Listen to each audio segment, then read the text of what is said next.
तो hello friends, कैसे हैं आप सभी। तो आज क्लास में हम लोग मैथ के चैप्टर क्षेत्रमिति के जो प्रश्नावली 9.1 है उससे जितने सारे क्वेश्चन है उसको हम लोग सॉल्व करने वाले हैं। तो चलिए फटाफट क्वेश्चन को स्टार्ट करते हैं हम। कि पहला जो क्वेश्चन हमारा कह रहा है कि एक मेज ऊपरी पृष्ठ का आकार समलंब जैसा है।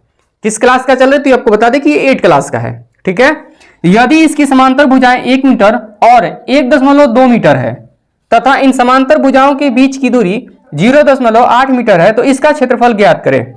क्या कहा है इसको, मतलब अगर पॉइंट कीजिएगा तो ये समलंब कह रहा है। कैसा कह रहा है? समलंब। तो चलिए आइए देखते हैं। सबसे पहले हम एक फिगर बनाएंगे जो कि बुक में आपका फिगर दे भी रखा है ना, तो हम का हल करेंगे। तो इसमें हम एक फिगर बना लेंगे जो कि समलंब आकार का मेज है। ऐसे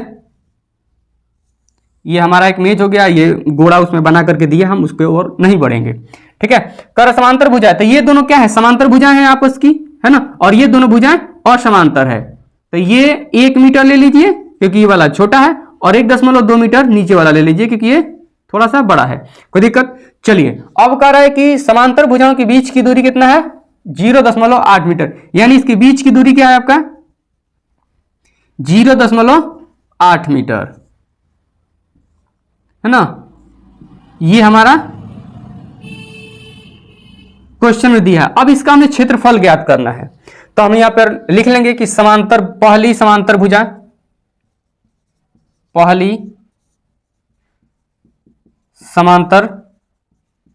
भुजा बराबर 1 मीटर। दूसरी समांतर लिख लेने से क्या होता है कि स्पष्ट यहां पर दिखता है। ठीक है, तो आप सब लिख करके ही बनाएंगे। ठीक है, दूसरी समांतर भुजा बराबर 1.2 मीटर और ऊंचाई क्या है? ऊंचाई बराबर 0.8 मीटर। अब लिखेंगे मेज का क्षेत्रफल, क्योंकि इसका क्षेत्रफल तो मेज ऊपरी पृष्ठ का है, तो मेज के ऊपरी पृष्ठ का क्षेत्रफल, मेज के ऊपरी पृष्ठ का क्षेत्रफल यानी कि एरिया। तो अब ये समलंब के आकार का है, तो समलंब का क्षेत्रफल क्या होता है? तो 1/2 इंटू समांतर भुजाओं का योग क्या होता है? समांतर भुजाओं का योग गुणे ऊंचाई। ठीक है, अब 1/2 करेंगे और समांतर भुजाएं कौन कौन है जरा देखिए, ये और ये दोनों का आपस में जोड़ देंगे, 1 + 1.2 गुणे ऊंचाई में कितना? 0.8, तो 0.8। अब इसको हम करेंगे 1/2 गुणे, अब देखिए यहां पर 1.2 है, यानी कि 1 और 1 2, 2.2, तो 2.2 कितना हो जाएगा? 2.2 गुणे 0.8, 2 से ये कितना बार में कट जाएगा? 1.1 बराबर 1.1 गुणे 0.8। आंसर क्या आएगा? अगर आप इसमें गुणा करिएगा तो 11 8 है 88। अगर दशमलव कैसे भुला जाइए कि इसमें दशमलव भी नहीं है, तो गुणा कीजिएगा तो क्या आएगा? 88। ठीक है, 11 8 88, लेकिन 2 पॉइंट पर दशमलव है, एक इसमें और एक इसमें, तो 2 अंक के बाद क्या बच जाएगा? दशमलव। ये हमारा मीटर स्क्वायर क्या हो गया? क्षेत्रफल। चलिए तो फटाफट इसको स्क्रीनशॉट लीजिए और बाद में आप कॉपी पे नोट कीजिएगा। हम अगले क्वेश्चन पे आते हैं। चलिए हम यहाँ पर क्वेश्चन को पढ़ रहे हैं और इसका स्क्रीनशॉट भी आपको लगा देंगे, है ना, जहां आप भी स्क्रीन पर भी पढ़ सकते हो। तो ये कह रहा है दूसरा क्वेश्चन कि एक, देखिए ये बुक है, ठीक है, कह रहा है कि एक समलंब का क्षेत्रफल 34 सेंटीमीटर स्क्वायर है और इसकी ऊंचाई 4 सेंटीमीटर है। समांतर भुजाओं में से एक की 10 सेंटीमीटर लंबाई है और दूसरी समांतर भुजा की लंबाई ज्ञात करें। ठीक है, तो अब हम यहां पर इसका हल करेंगे दूसरा क्वेश्चन का। तो दूसरा क्वेश्चन का हल में क्या लिखेंगे? तो पहले दिया ये एक समलंब क्या है? चतुर्भुज है, तो लिखेंगे समलंब चतुर्भुज में, समलंब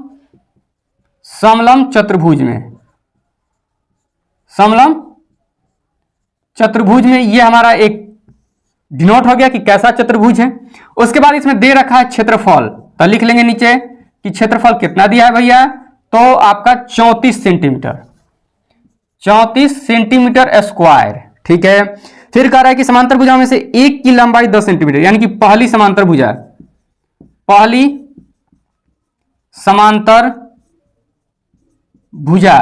बराबर कितना दिया है? तो 10 सेंटीमीटर और ऊंचाई भी दे दिया है। इसकी ऊंचाई दे रखा है आपका 4 सेंटीमीटर। तो हम दूसरी ज्ञात करेंगे, दूसरी समांतर भुजा दूसरी समांतर भुजा क्या मान लें हम, 1 सेंटीमीटर मान लें, और इसी पर हम इसको क्या कर देंगे, सॉल्व है। चलिए आइए, तो हम लिखेंगे समलंब चतुर्भुज का क्षेत्रफल, क्योंकि फॉर्मूला तो वही लगेगा, समलंब चतुर्भुज का क्षेत्रफल। तो फटाफट बताइए क्या होता है, बोलिए जल्दी जल्दी बोलिए कि क्या होगा। 1/2, गुड। आगे, तो समांतर भुजाओं का योग, बहुत अच्छा, समांतर भुजाओं का योग, समांतर भुजाओं का योग। गुणे क्या है, गुणे में क्या होगा बताइए तो ऊंचाई, बहुत अच्छा है, ये हो गया ऊंचाई। बोलते रहिए, थुथुर लेकर मुंह लेके देखिए मत केवल, है ना, देखिएगा और बोलिएगा तो ही मजा आएगा। ऐसा समझिए कि आप क्लास में ही बैठे हो, ठीक है, ये नहीं कि बस मोबाइल लेके ऐसे सोए, तो सोते सोते फिल्म को देखा जाता है, पढ़ाई नहीं हो पाएगा, ठीक है। आइए इधर 1/2, अब समांतर भुजाओं का योग देखिए, तो ये समांतर भुजा है और ये समांतर भुजा है, तो दोनों को हम जोड़ लें तो 10 प्लस में x। अब ऊंचाई कितना दिया है, गुणे ऊंचाई आपका दिया है 4, और क्षेत्रफल कितना दिया है, क्षेत्रफल तो 34। चलिए हमने इतना काम कंप्लीट कर लिया। आगे देखो तो जरा, ये 2 से 2 बार में कट जाएगा क्या, 2 दूनी के 4, ठीक है, तो लिख लेंगे एक लाइन, 34 बराबर, ये तो खत्म कहानी, 10 प्लस x इंटू 2, ये गुणा में है तो हम भागा में लेके चले हैं क्या, तो आ जाइए सर, तो कोई दिक्कत नहीं है, ला देते हैं, बराबर 10 प्लस x। अब बताइए तो ये कितना बार में कटेगा, कितना बार में कट जाएगा, हम यहां बना देते हैं, ठीक है, इधर, तो ये 17 बार में कटेगा, कितना बार में, 17 बार में, 17 दूनी की 34, ये हमारा 10 प्लस x, इधर प्लस में है और बराबर की इस साइड फाइंड कराएगा तो किस में हो जाएगा, माइनस में, तो 17 माइनस 10 बराबर में x, 17 में से 10 गया, 7 बराबर x। तो हम लिख सकते हैं कि नहीं कि दूसरी समांतर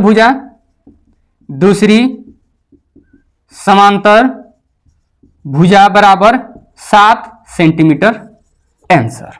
कोई दिक्कत, तो चलिए अगले क्वेश्चन पे आते हैं, फटाफट इसका स्क्रीनशॉट लीजिए। तो चलिए अब हम चलते हैं खेत में नहीं, इस सवाल के खेत में। क्वेश्चन कह रहा है कि एक समलंब के आकार का खेत है, कैसा खेत है, समलंब आकार का खेत है, ABCD की बाड़ की लंबाई 120 मीटर है, यदि BC बराबर 48 मीटर, CD बराबर 17 मीटर और AD बराबर 40 मीटर है, तो इस खेत का क्षेत्रफल ज्ञात कीजिए। भुजा AB समांतर भुजाओं AD तथा BC पर लंब है। आइए पहले एक फिगर इसमें देखते हैं कि फिगर दे रखा है। क्वेश्चन नंबर 3 काफी इंपॉर्टेंट क्वेश्चन है और इसके अलग अलग तरीके हैं।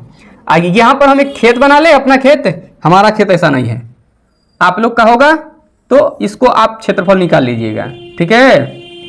ये हमारा खेत हो गया, देखिए कौन डिजाइन का खेत है, ये हमारा A हो गया, ये B हो गया, ये आपका C और ये D। इसमें कह रहा है कि जो हमारा BC है, BC ये वाला पूरा 48 मीटर है, कितना है, 48 मीटर। फिर कह रहा है CD आपका है, CD ये वाला CD है 17 मीटर, 17 मीटर। उसके बाद AD है 40 मीटर, ये हमारा 40 मीटर है। चलिए फिर ये खत्म, अब इतना ही पे आपका इसका क्षेत्रफल निकालना है, इस खेत का क्षेत्रफल निकालना है।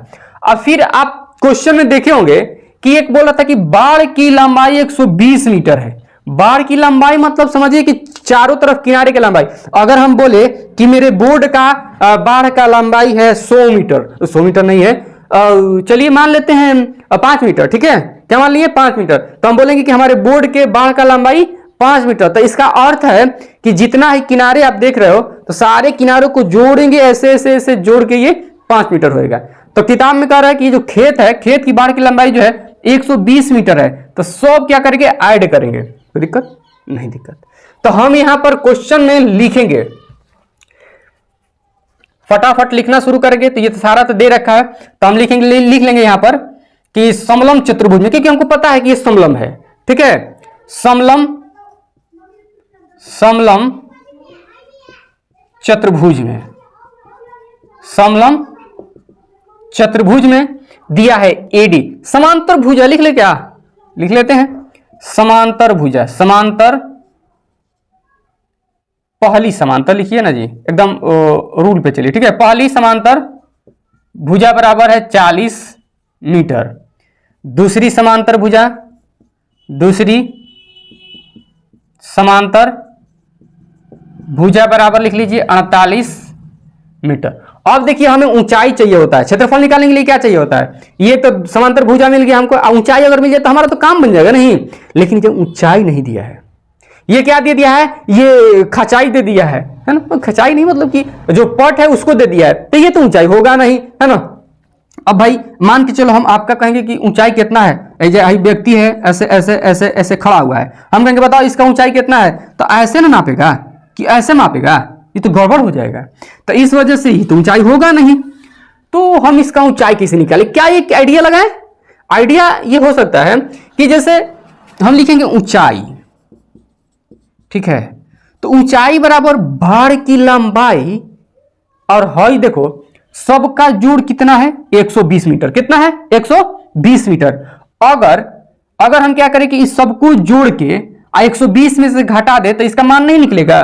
बिल्कुल उसी प्रकार से जैसे इस ये मान के चलिए ब्लैक बोर्ड है, हम कहें कि इसका बाढ़ की लंबाई है 10 मीटर, कितना है बाढ़ की लंबाई 10 मीटर है, तो अगर 10 मीटर है और इसमें दे दिया है 2 मीटर, इसमें दे दिया है 5 मीटर और इसमें दे दिया है आपका 1 मीटर, ठीक है, ये वाला हम कह रहे हैं निकालने के लिए, तो नहीं निकल जाएगा, निकल जाएगा, ये टोटल हमको पता है कि 10 है, तो 10 माइनस इस सबको जोड़ देंगे, 2 + 1 + 5, 10 माइनस इस सबको जोड़ के घटा लीजिए, 2 1 3 3 5 8, घट के कितना बचा 2, हमको पता चल गया कि अभी 2 है। अब सब जोड़िए आपका 10 आ जाएगा, देखना 2 2 4 5 9 और 1 10 आ गया ना, बस। तो इसी तरह से इसमें भी हम करने वाले हैं। तो ऊंचाई के लिए क्या करेंगे, बाढ़ की कुल लंबाई, बाढ़ की लंबाई लिख लीजिए, बाढ़ की लंबाई माइनस लिख लीजिए AD plus BC plus CD, ठीक है। तो बाढ़ की लंबाई दिया है क्वेश्चन में 120 मीटर, माइनस करिए AD का मान आपका है 40 मीटर प्लस BC का मान है 48 प्लस CD का मान है 17, तो बराबर 120 माइनस जोड़िए तो कितना हो रहा है 40 40 80 8 48 48 और 7 कितना हो जाएगा जी, 40 40 80 80 8 88 88 7 95 और 10 105, कितना हो गया 105, तो 120 में से 105 कटेगा 15 मीटर। तो ऊंचाई कितना मिल गया हमको 15 मीटर। अब आइए फटाफट खेत का क्षेत्रफल निकाला जाए, आइए तो हम लिखेंगे खेत का क्षेत्रफल, खेत का क्षेत्रफल बराबर 1/2 इंटू समांतर भुजाओं का योग, समांतर भुजाओं का योग, समांतर भुजाओं का योग गुणे ऊंचाई, गुणे ऊंचाई, तब बराबर 1/2 इंटू समांतर भुजा कौन है 40 + 48, 40 + 48 और गुणे हो गया 15, ठीक है, तो बराबर 101/2 गुणे 40 और 48 कितना हो जाएगा 88, 88 गुणे 15 कटा लो, 44 बार में कट जाएगा, इधर बनाते हैं अब, तो ये हो गया हमारा 44 गुणे 15, गुणा कीजिए तो देखिए तो 15 चौके 60 और 15 चौके 60, 660 कितना होगा 660 मीटर स्क्वायर, स्क्वायर डालना नहीं भूलिएगा, मीटर स्क्वायर इसका यूनिट होता है, ठीक है।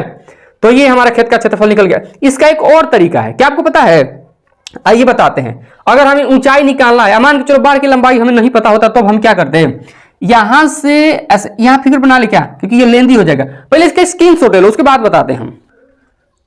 चलिए तो यहां हम क्या करते हैं, ऐसे कर लेते हैं, हम ब्लैक पेन यूज करते हैं ताकि वो मतलब अलग दिखे, ठीक है। चलिए तो यहां ये हमें ऊंचाई निकालना है, तो ये सेम ऊंचाई ये है, अगर यहां पता चल गया तो ये वाला हम मान रख लेते हैं, गुड। ये यहां से 40 है तो क्या यहां से 40 होगा, अगर ये यहां से 40 हो सकता है तो ये टोटल है 48 है, तो हई 40 तो हई कितना है 8, तो हम यहां इसको लिख सकते हैं कि ना 8 मीटर, तो हई हमारा 8 मीटर है, हई 17 मीटर है, तो बताइए हई 90 डिग्री का कोण बनाती संपूर्ण हो गया, और पाइथागोरस प्रमेय से क्या हो जाएगा आधार लंब बराबर क्या होगा कर्ण स्क्वायर माइनस में आधार स्क्वायर, तो 17 के स्क्वायर में से 8 के स्क्वायर घटा दोगे तो कितना आएगा, फटाफट तो नहीं करो तो हमें क्या निकालना, चलिए जा ई मान लिख लेते हैं। तो डी का मान क्या होगा, अंडर रूट में होता है ना, 17 का 289 माइनस 8 64, तो घटाओगे तो 215 आ जाएगा, सॉरी 225 आ रहा है। 9 में से 4 गया 5, 8 में से 6 गया 2, 225 का वर्गमूल कितना होता है 15, यानी कि ऊंचाई हमारा कितना आ गया 15 आ गया। तो ये अगर 15 तो यह भी 15, तो ऊंचाई कहीं भी हो, यहाँ भी छोड़ के रख के अपना बना सकते हो। तो ये हमारा 15 ऊंचाई आ गया, तो हम ये वाला ना करके वहां पे वो काम कर सकते हैं। दो तरीका से आप बना सकते हो। तो चलिए हम लोग, ये वीडियो काफी लंबा हो जाएगा और आपको आने लगेगा फिर नींद, इसलिए इस वीडियो को यहीं पर रोकते हैं, इस क्लास को यहीं पर एंड करते हैं। तो हमने कितना क्वेश्चन को करा, 3 क्वेश्चन को। तो आगे जुड़ना न भूले, शाम 6 बजे हर दिन आपको मिलता रहेगा, शाम 6 बजे। किसी दिन स्किप हो सकता है, इसमें कोई ऐसा नहीं है कि नहीं होगा, क्लास एक दिन बीच भी हो सकता है, ठीक है। ऐसा आप कमेंट करिएगा कि आपको रोज चाहिए, डेली चाहिए, या ऐसा वैसा चाहिए, क्या चाहिए ना, जो कहोगे वो आपके लिए दिया जाएगा, क्योंकि ये चैनल बिल्कुल आपका ही, इसको अपना ही समझो, अपना घर समझो, है ना। जो ऑर्डर दोगे इस चैनल पे वो करा जाएगा, ठीक है। ये अपना चैनल समझ करके इस पे हक जता सकते हो। तो चलिए हम लोग नेक्स्ट क्लास में मिलेंगे, इससे आगे का क्वेश्चन करेंगे, यानी कि 4, 5, 6 जो भी बचा हुआ उसको करेंगे।